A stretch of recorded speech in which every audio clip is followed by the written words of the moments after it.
परिचय। हेलो दोस्तों, जैसा कि हम सभी जानते हैं, हमारे आसपास इतने सारे सूक्ष्म जीव हैं।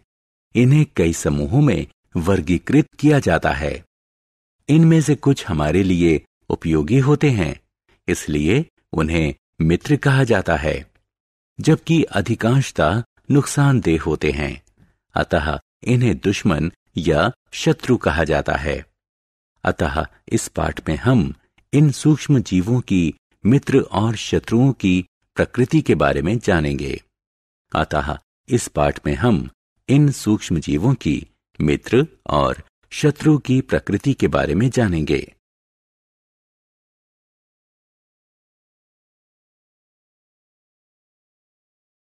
उद्देश्य।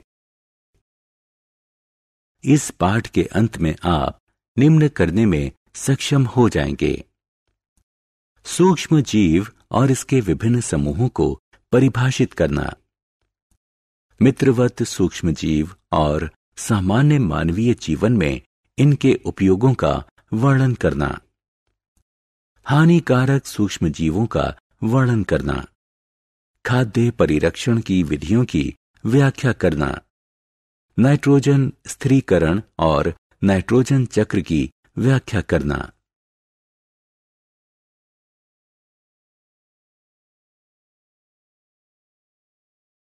सूक्ष्म जीव और उनकी आदतें। वरुण, फल के इस टुकड़े को मत खाओ, अब ये दूषित हो चुका है और तुम्हारे स्वास्थ्य के लिए हानिकारक है। लेकिन क्यों दीदी? जमीन पर ढेर सारे कीटाणु हैं और वे इतने छोटे हैं कि तुम उन्हें खुली आंख से नहीं देख सकते और वे तुम्हें नुकसान पहुंचा सकते हैं। ये क्या है? इन्हें सूक्ष्म जीव कहा जाता है।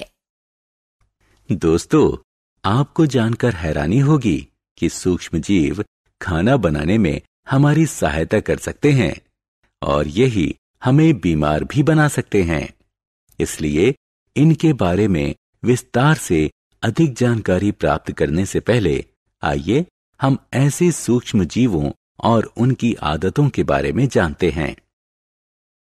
सूक्ष्म जीव या जीवाणु आकार में इतने छोटे होते हैं कि उन्हें खुली आंख या बिना किसी सहायक साधन के नहीं देखा जा सकता। इन्हें व्यापक स्तर पर 4 प्रमुख समूहों में वर्गीकृत किया जाता है। ये हैं जीवाणु, कवक, प्रोटोजोआ और शैवाल। विषाणु भी सूक्ष्म होते हैं। सूक्ष्म जीव विभिन्न वातावरणीय परिस्थितियों में जीवित रहते हैं।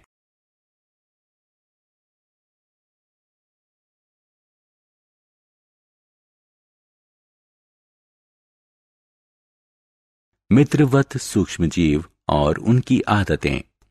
प्रिय विद्यार्थियों, ये सूक्ष्म जीव व्यापक स्तर पर उपयोगी और हानिकारक सूक्ष्म जीवों में वर्गीकृत किए जाते हैं। अब हम सूक्ष्म जीवों के मित्रवत गतिविधि की विस्तार से चर्चा करेंगे।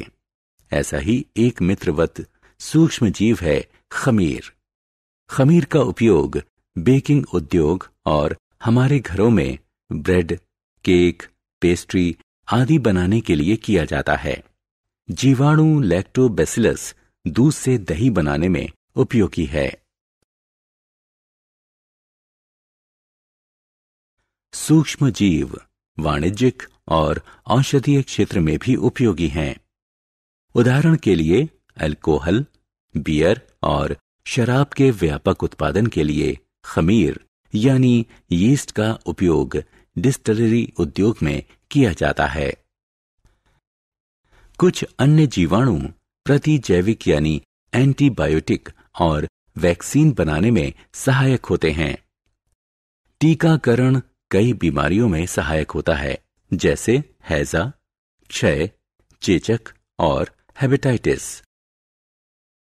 अब मैं आपको बताता हूं कि उपयोगी सूक्ष्म जीवों द्वारा प्रदान किए जाने वाले अन्य लाभ क्या हैं। कुछ जीवाणु और नीले हरे शैवाल वायुमंडलीय नाइट्रोजन स्थिरीकरण प्रक्रिया द्वारा मिट्टी की उर्वरा शक्ति बढ़ाते हैं।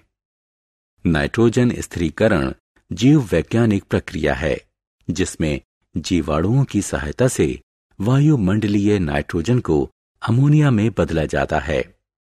ऐसे कई अन्य मित्रवत एनारोबिक जीवाणु हैं जिनका उपयोग बायोगैस के संश्लेषण में किया जाता है।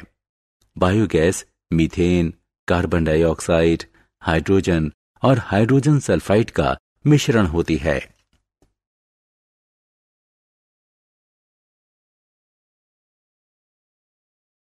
हानिकारक सूक्ष्मजीव।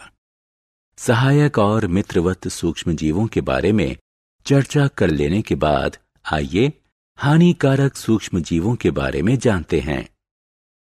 हम ऐसे सूक्ष्मजीवों से प्रारंभ करेंगे जो मानव और पशुओं के रोग के कारण बनते हैं। सूक्ष्मजीव जिनके कारण बीमारियां होती हैं पैथोजन कहलाते हैं। हम बीमारियों को 2 श्रेणियों में वर्गीकृत कर सकते हैं, असंचरणीय रोग और संचरणीय रोग। असंक्रामक रोग एक व्यक्ति से दूसरे में प्रवेश नहीं कर सकते, जबकि संक्रामक रोग वायु, जल और आहार आदि के माध्यम से एक संक्रमित व्यक्ति से दूसरे स्वस्थ व्यक्ति में प्रवेश कर सकते हैं। सामान्य जुकाम संक्रामक रोग का सबसे सामान्य उदाहरण है।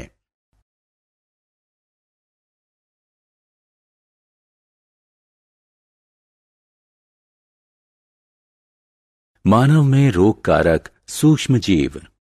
दोस्तों, हमारे आसपास पाए जाने वाले कुछ कीट और पशु पैथोजन के संवाहक के रूप में कार्य करते हैं। मक्खियां और मच्छर ऐसे संवाहकों के आम उदाहरण हैं। हैजा रोग में मक्खियां कई पैथोजन की संवाहक होती हैं। जब ये मक्खियां बिना ढके हुए खाने पर बैठती हैं तो पैथोजन स्थानांतरित हो सकते हैं और खाने को संक्रमित कर सकते हैं। हैजा से बचने के लिए हमें खाने को हमेशा ढककर रखना चाहिए और बिना ढके हुए खाने को खाने से बचना चाहिए। मलेरिया रोग के मामले में मादा एनोफ्लीज मच्छर प्लाज्मोडियम पैरासाइट के संवाहक होते हैं। पैथोजन एक संक्रमित व्यक्ति से स्वस्थ व्यक्ति में एक मच्छर के काटने से सीधे प्रवेश करते हैं। इसलिए हमें अपना आस पड़ोस साफ सुथरा रखना चाहिए और यह जांचना चाहिए कि बेकार पड़ी वस्तुओं में पानी जमा ना हो। हम मलेरिया को फैलने से खिड़की और दरवाजों पर तार की जाली लगाकर और कीट विकर्षक क्रीम, स्प्रे और मच्छरदानी लगाकर रोक सकते हैं। हम मिट्टी के तेल को ठहरे हुए पानी पर छिड़ककर मच्छर के लार्वा को मार सकते हैं। पैथोजन के कारण होने वाले सामान्य मानवीय रोग। यहां एक सूची दी गई है जो विभिन्न पैथोजनों के कारण फैलने वाले विभिन्न मानवीय रोगों का उल्लेख करती है।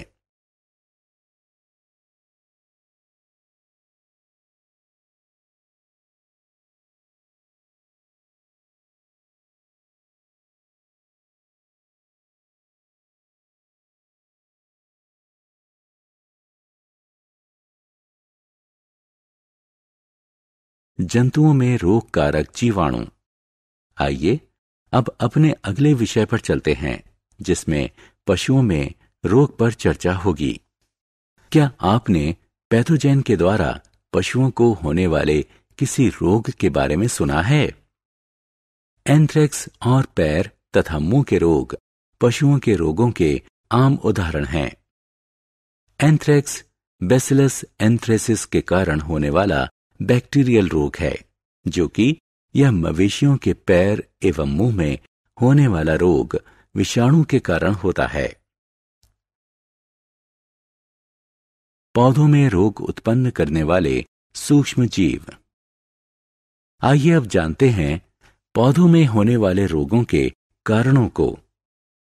ऐसे कई सूक्ष्म जीव हैं जो विभिन्न पौधों में रोगों का कारण होते हैं।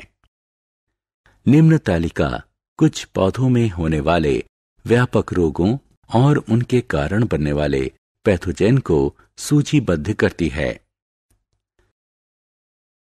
खाद्य विषाक्तन यानी फूड पॉइजनिंग। दोस्तों, गर्मी के दिनों में यदि खाना लंबे समय तक खुले में रखा हो तो खाना बेस्वाद हो जाता है और अंत में जहरीला हो जाता है। इसका कारण भी फिर वही जीवाणु हैं। कुछ ऐसे जीवाणु हैं जो खाद्य विषाक्तन यानी फूड पॉइजनिंग का कारण होते हैं, जैसे क्लोस्ट्रीडियम, बैसिलस और स्टेफिलोकोकस। ये खाना हमें नुकसान पहुंचाता है। हम कुछ विधियों द्वारा अपने खाने को संरक्षित कर सकते हैं, जैसा कि नीचे सूचीबद्ध है। दूध को बचाने के लिए हम पाश्चुरीकरण प्रक्रिया का उपयोग करते हैं। सारांश। आइए हमने जो कुछ सीखा है उसे संक्षेप में दोहराएं।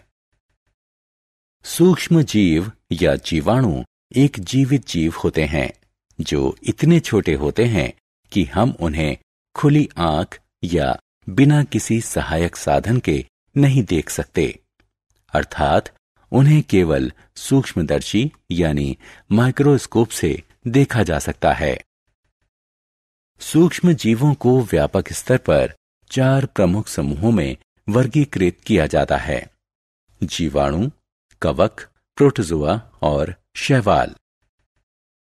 सूक्ष्म जीव विभिन्न वायुमंडलीय परिस्थितियों में जीवित रहते हैं, जैसे जल, मिट्टी, गर्म पानी के सोते और पहाड़ आदि। सूक्ष्म जीव व्यापक स्तर पर उपयोगी और हानिकारक सूक्ष्म जीवों में वर्गीकृत किए जाते हैं। उपयोगी सूक्ष्म जीवों का उपयोग हमारे दैनिक जीवन तथा उद्योगों में विभिन्न उद्देश्यों से किया जाता है। सूक्ष्म जीव जिसके कारण मानव, पशु और पौधों में बीमारियां होती हैं, पैथोजेन कहलाते हैं। नाइट्रोजन स्थिरीकरण जीव वैज्ञानिक प्रक्रिया है जिसमें जीवाणुओं की सहायता से वायुमंडलीय नाइट्रोजन को अमोनिया में बदला जाता है।